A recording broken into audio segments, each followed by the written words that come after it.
children, welcome to the geography class. The lesson that I am going to take today is Agriculture in India, Part 3, Cash Crops.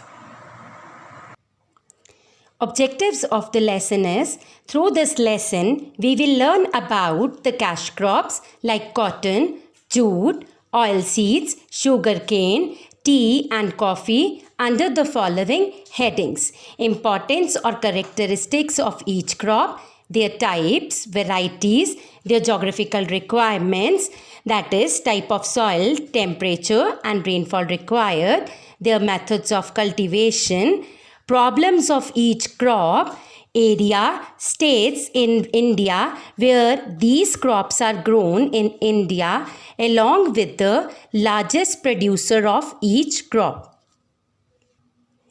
In the previous video, children, you have already learned about the cotton under the following or with the following objectives. The what type of crop is cotton? Characteristics or important features of it, its types and varieties, geographical conditions, that is temperature, rainfall and the soil that is best suited to grow cotton, its method of cultivation. Now, in this video, we will continue cotton with the following objectives: to go through the problems of cotton cultivation, to be aware about the diseases to which cotton plant is prone to understand the steps involved in the processing of cotton, to understand the role of cooperative societies, to understand the various uses of cotton, to know about the distribution of cotton, that is the states where cotton is grown in India. But before proceeding with the chapter, let us go through few of its technical terms.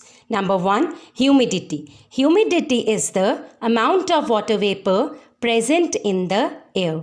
Number 2, harvesting. Harvesting is the process of gathering or collecting a ripe, that is fully grown, fully developed or mature crop from the fields.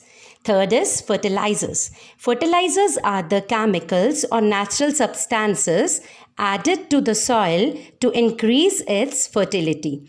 Number 4, pesticides. Pesticides are the substances that are meant to control pests, including weeds.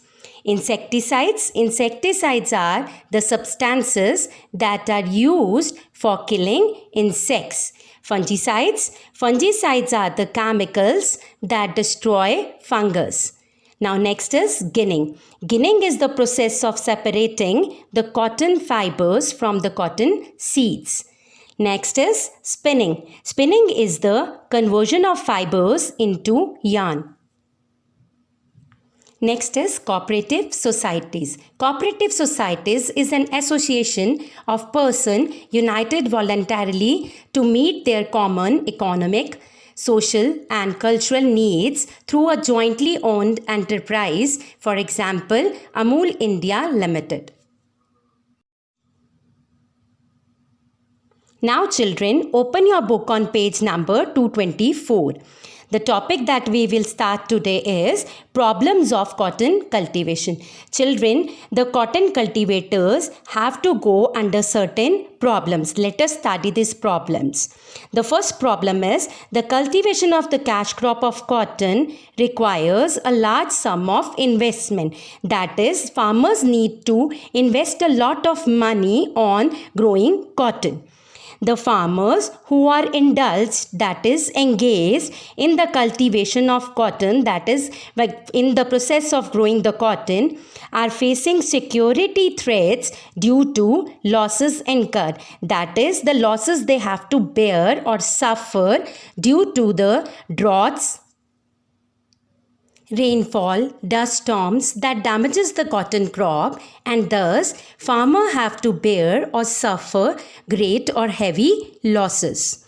The next is the high scale of investment is required in areas such as labor, as it needs a plenty of labor for picking, ginning, Now next is fertilizers. Fertilizers are the chemicals which are used to increase the fertility of soil. The increase in price of fertilizers and pesticides, that is the chemicals which are used to control the pest, to be used in cotton field requires the owners to invest in large sums on cotton field. The next major problem of cotton is power. Increased prices in electricity consumption, that is use. Children, farmers need a lot of money for running the roller gins while ginning cotton. So it becomes difficult for the farmers to bear the expenses of the electricity due to its increasing rates. Cotton seeds are very expensive, that is costly. So a poor farmer cannot afford it.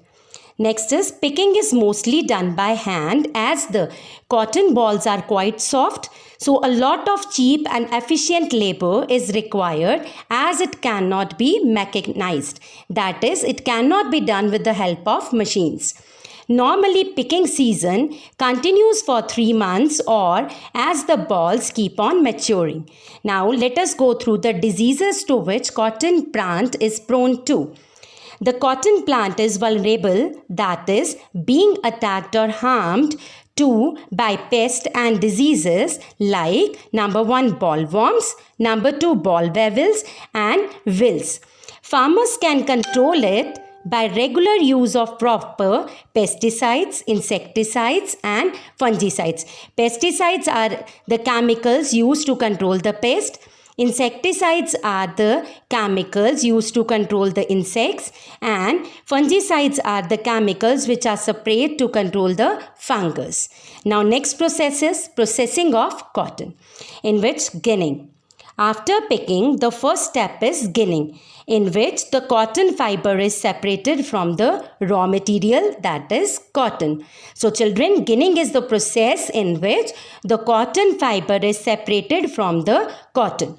This method is called ginning. In India, it is mostly done by roller gins, that is the engines. After separating the lint, that is a short fine fiber of linen, is tied into bales, that is bundle, and sent to the cotton mills for ripening and spinning into thread. Raw cotton, known as kapas, that is Hindi word for cotton, is sold in primary, that is main markets, where the dealers take up its ginning and baling, that is dyeing into bundles, and transport it into the main mills. The price is fixed as per the type of yarn, that is its thread spun. To get a fair deal to the farmers, cooperative societies, that is an association of persons united voluntarily to meet their common economic, social and cultural needs through a jointly owned enterprise, have been formed by the Maharashtra government, where the price is fixed for different grades of kapas. The main purpose of the cooperative societies formed by the Maharashtra government is the threefold, that is number 1, to get fair price to the farmers. Number 2, to supply unadulterated, that is pure or having no chemical substances, into the consumers at a fixed price to guarantee purity of cotton.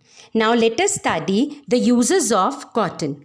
After ginning, oil is extracted, that is taken out from the cotton seed and used for making vanaspati, that is vegetable oil, margarine, that is a butter substitute, and soap. The residue, that is the part left out after the extraction of main part, is used as cattle feed, that is the food for the animals. Now let us go through the areas and states where cotton is grown in India. India has the largest area under cotton cultivation, though it is not the largest producer of cotton. Currently, it is grown over 6% of the net sown area, that is the total cultivable area in India. Now let us have a look at these areas through map. The first main producer of cotton in India is Punjab.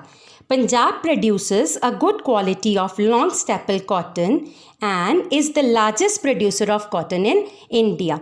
The second largest producer of cotton in India is Maharashtra. It also produces a good quality of cotton. Here the cotton is grown in the black lava soil. The third important producer of cotton is Gujarat. After that, we have the other states like Karnataka, Telangana, Andhra Pradesh, Tamil Nadu in South India and Haryana in North India. So children, in this video, you have learned the major cotton producing areas, the problems of cotton cultivation, the diseases to which cotton plant is prone to, the steps involved in the processing of cotton, to understand the role of cooperative societies, to understand the various uses of cotton and the distribution of cotton, that is the states where cotton is grown in India. Thank you.